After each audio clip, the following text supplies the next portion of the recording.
everyone. So I don't know what he said about me before I got here, so I'll introduce myself. My name is Nora, and I'm a senior account director. I did run, I'm out of breath, so... okay, so I'm a senior account director at LinkedIn. I've been in the business for about 4 years. I've recently changed roles into our advertising business, but I spent the first 3.5 years selling to sales leaders. So selling them, sales navigator, helping them transform their organizations, and getting sales VPs to really think about how their sales teams are actually prospecting. So getting them to change, kind of stop cold calling, and leverage LinkedIn and your warm introductions to build your pipeline.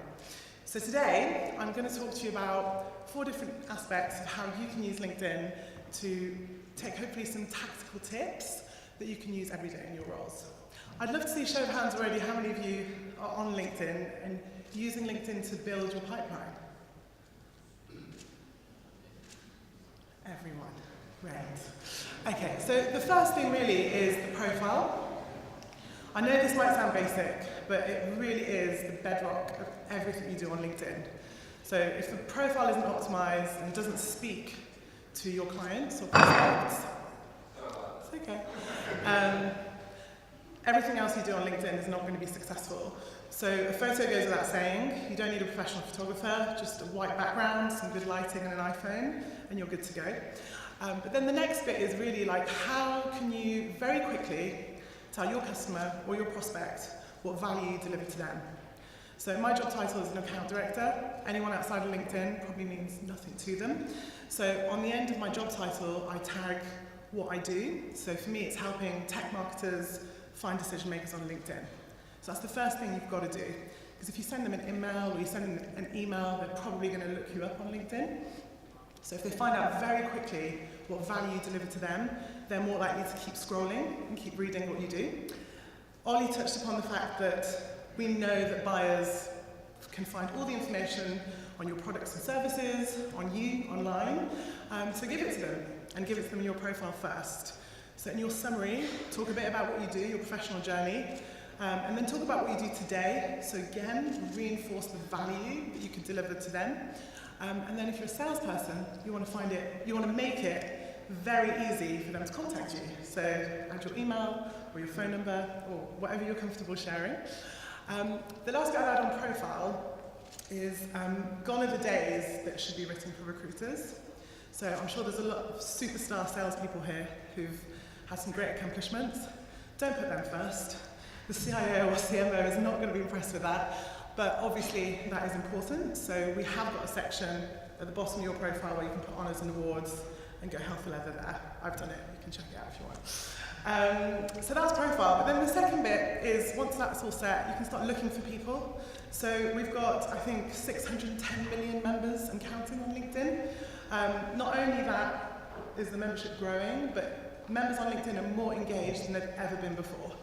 Just in our recent earnings call, we talked about the number of sessions on LinkedIn is the highest it's ever been. So people are not just coming to LinkedIn to find jobs anymore. They're coming to be better informed on products and services, they're coming to be better at their jobs, and then they are coming to find jobs as well. So if you're looking for the buying committee of those deals in your pipeline, those people are going to be on LinkedIn, and they're going to be engaged, which is good news for you, because it means they're more likely to respond to your email, respond to a connection request, if you tailor it correctly. Also, by searching for people on LinkedIn, you're going to be able to see who knows who in your network. There's nowhere else you can find that. So if you look for a decision maker and it shows you a warm introduction, my recommendation to you is ask that person for a warm introduction. The worst they can say is, no, I met them once at this sales confidence conference, and I don't know if I want to introduce you. But the likelihood is, if you know them and they're happy to introduce you, they'll do it. And the other thing I recommend on that is, you probably are already, but connect with all the senior leaders in your business. They tend to have the richest networks and the most senior networks. So if you're connected to them and you ever run a search on LinkedIn, and that decision maker's in their network, it'll flag them for you. And senior leaders, obviously if they're the SVP of sales or CMO, they're highly likely to want to help you, because hopefully you're working to a shared goal. The next bit is around engaging with content and sharing your own content. So again, we've touched on this, but we know that decision makers want to find all the information before they even talk to you or respond to your email. So make sure you're positioning yourself as that trusted advisor. So touching on what Ollie said about working in marketing, use the collateral that they're providing and share it to your networks. Because once you are connected to those decision makers, they're going to see that not only are you trying to pester them for a meeting or chase them on that deal, but actually you know what you're talking about and you can be, a true partner to them and understand how their business works. On the flip side to that, if those decision makers are in your network, engage with their content.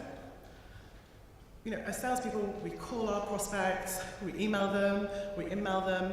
You know, if they're sharing something on LinkedIn, they're not sharing it for it just to kind of lay there on the ether. They'll be glad if someone's engaged with their content. So whether it's a like or a comment. I mean, personally for me, I've had many instances, one in particular, where a client of mine, so I was in an account management role before this one, he just kind of went dark on me, like they do. And they'd shared some award that they'd won, or their team had won some PR award or something. I just commented, congratulations. What I really wanted was a meeting. But later on that day, I got an email from him saying, sorry, it's been busy, let's set up that meeting. I know that's pretty basic, but sometimes when you're trying to reinvigorate deals or reinvigorate conversations that you're having, there's more creative ways you can do it, and LinkedIn's a place that you can do that. How am I doing on time? Cool. So that's on content. The final bit is around like the buying committee.